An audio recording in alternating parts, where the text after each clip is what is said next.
Good evening sir. Good evening.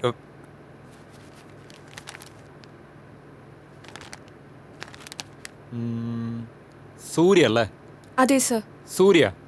സൂര്യക്ക് ഈ job കിട്ടിക്കഴിഞ്ഞാൽ ആദ്യം ഞങ്ങളുടെ കോഫി ഷോപ്പിൽ സൂര്യ ചെയ്യുന്ന കാര്യങ്ങൾ എന്തൊക്കെയായിരിക്കും? അത് ആദ്യം കസ്റ്റമേഴ്സിന്റെ സാറ്റിസ്ഫാക്ഷനിൽ എന്തെങ്കിലും വീഴ്ചയുണ്ടെങ്കിൽ അത് സോൾവ് ചെയ്യും. അപ്പൊ വന്നിട്ടുണ്ടെങ്കിൽ അത് ക്ലിയർ ചെയ്യും. എങ്ങനെ? മറ്റു കോഫി ഷോപ്പുകളിൽ നിന്ന് വ്യത്യസ്തമായിട്ടുള്ള ഐഡിയാസ് നമ്മുടെ കോഫി ഷോപ്പിനുണ്ട്. സോ അത് പ്രൊമോട്ട് ചെയ്യും.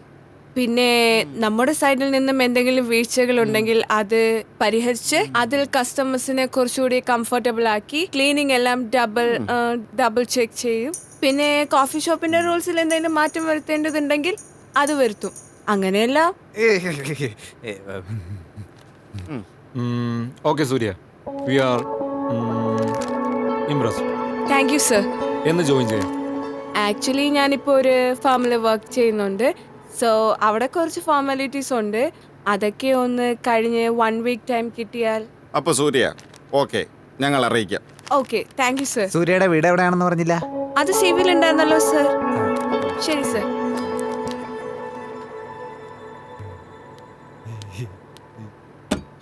അവന് വീട് എവിടെയെന്ന് അറിഞ്ഞില്ലെങ്കിൽ പറ്റൂല അല്ലടാ. എടാ ഈ കൊച്ചെങ്ങനുണ്ട്? എനിക്ക് ഓക്കെയാണ്. എനിക്കും. അങ്ങനെ ഇപ്പൊ നിനക്ക് ഒക്കണ്ട. അങ്ങനെയൊന്നും പറയണ്ട, കോഫി ഷോപ്പ് എന്റെയും കൂടെ. ഇങ്ങനത്തെ പ്രശ്നങ്ങൾ വരുമ്പോ മാത്രം കോഫി ഷോപ്പ് നിന്റെ. ഞാൻ ആ ചിഞ്ചുവിനെ എടുത്താലോ എന്ന് ആലോചിക്കാം. അത് ശരിയാ, ആ കൊച്ചു കൊള്ളാവിടെ. നിങ്ങൾ എന്നെ വെട്ടാക്കാൻ വേണ്ടി പറയല്ലേ? എനിക്കറിയാം. പരിചയമുള്ള കുട്ടിയാവുമ്പോ അതല്ലേ നല്ലത്. എന്റെ പൊണ്ണ് സണ്ണിച്ചായതിനും വട്ടാണ് മുഴുവട്ട്.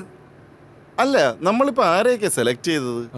ഒന്ന് സൂര്യ മാനേജർ, പിന്നെ വിനീത് ഹെൽപ്പർ. എന്താ ഓക്കെ അല്ലേ? Double okay. എന്നാ ഞാനും ഓക്കെ. ഓക്കെ.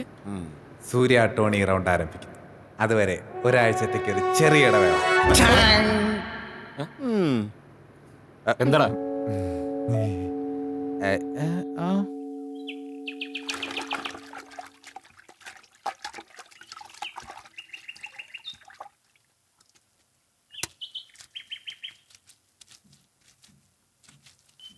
റോയ്ച്ച, ഇന്നലെ ഇന്റർവ്യൂ എങ്ങനെ ഉണ്ടായിരുന്നു? എഴുന്നേറ്റോ? ഇന്റർവ്യൂ കുഴപ്പമില്ലായിരുന്നു. പുതിയ മാനേജറെയും ഹെൽപ്പറെയും സെലക്ട് ചെയ്തു. എന്തായി നിന്റെ കാര്യം? എന്ത് പറയാനാ റോയ്ച്ച, ഒരു 10-16 ജൂനിയർ ആർട്ടിസ്റ്റുകൾ ഉണ്ടായിരുന്നു. അതിന്റെ കൂടെ എനിക്കൊരു പാസിംഗ് ഷോട്ട് കിട്ടി. ഈ പാലക്കാട് വരെ പോയിട്ട് ഒരു പാസിംഗ് ഷോട്ട് കിട്ടിയുള്ളൂ നിനക്ക്? കഷ്ടം തന്നെടേ. ഇതാരാ? കണ്ടിട്ട് സിനിമാക്കാരെ പോലെ ഇല്ല. ഇത് ടോണിയുടെ വീടല്ലേ? അതെ, ആരാ? അവനില്ലാടാ ഇവിടെ. ഉറങ്ങാ. കണ്ടവന്റെ കാശം മേടിച്ച് തോന്നിയ പോലെ ചെലവാക്കിയിട്ട് അവൻ കിടന്ന് ഉറങ്ങ്. അവന് കിട്ടിയതൊന്നും പോരായിരിക്കും. നമ്മളാരാ? മനസ്സിലായില്ല. ആദ്യം ചോദിക്കാൻ നീ ആരാ അവന്റെ? ഞാൻ റോയ്, അവന്റെ ചേട്ടനാ. എനിക്ക് ചോദിക്കാവോ? നിങ്ങൾ നിങ്ങളുടെ അനിയനെ കയറൂരി വിട്ടേക്കുവാണോ എരക്കാൻ? അതൊക്കെ അവിടെ നിൽക്കട്ടെ. ആദ്യം നീയൊക്കെ വന്ന കാര്യം പറയും. അനിയന്റെ ചെലവുകൾ നടക്കണതേ പലിശയ്ക്ക് എടുത്ത കാശുകൊണ്ടാ. അത് തിരിച്ചു തന്നിട്ടില്ല.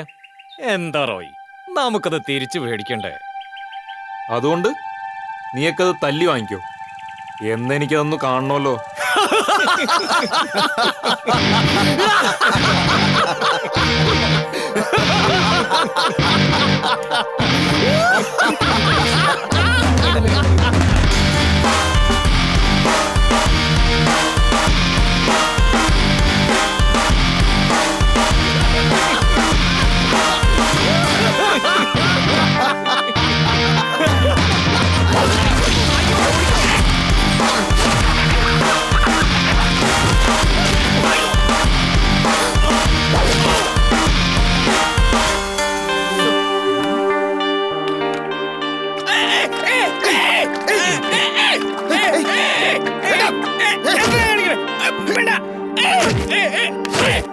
അഴുക്ക പോരളെ, നീയൊക്കെ പിള്ളേരുടെ ദേഹത്തോട്ട് കളിക്കല്ലേടാ. സണ്ണിച്ചായ, എന്താടാ മക്കളെ? മതി. എടാ എനിക്ക് മതിയായില്ലടാ. നല്ലോണം കലയ്ക്ക് ഒന്നുകൂടെ കൊടുക്കട്ടെ. മതി. വേണ്ടെന്ന്. വേണ്ടേ? എന്നാ വേണ്ട. അതെ, നന്നായി. നിന്റെ അടുത്ത് നിന്നൊക്കെ കാശ് വാങ്ങിച്ചിട്ടുണ്ടെങ്കിൽ അതിന്റെ പലിശയും കൂട്ടുപലിശയും ചേർത്ത് ഈ റോയ് തരും.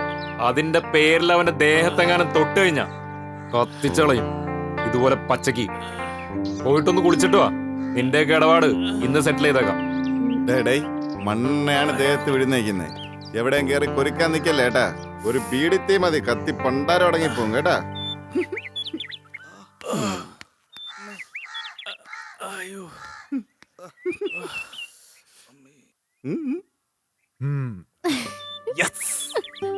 ഓ സണ്ണിച്ച ഉമ്മ. മതി മതി മതി മതി. അയ്യോ റോയിച്ച ഓ ഉമ്മ. അടിപൊളി. ഓ പിഴല്ലേ. നോക്കി പോടെ അവന്റെ ഉപ്പൂപ്പാന്റെ ഒരു പൾസർ.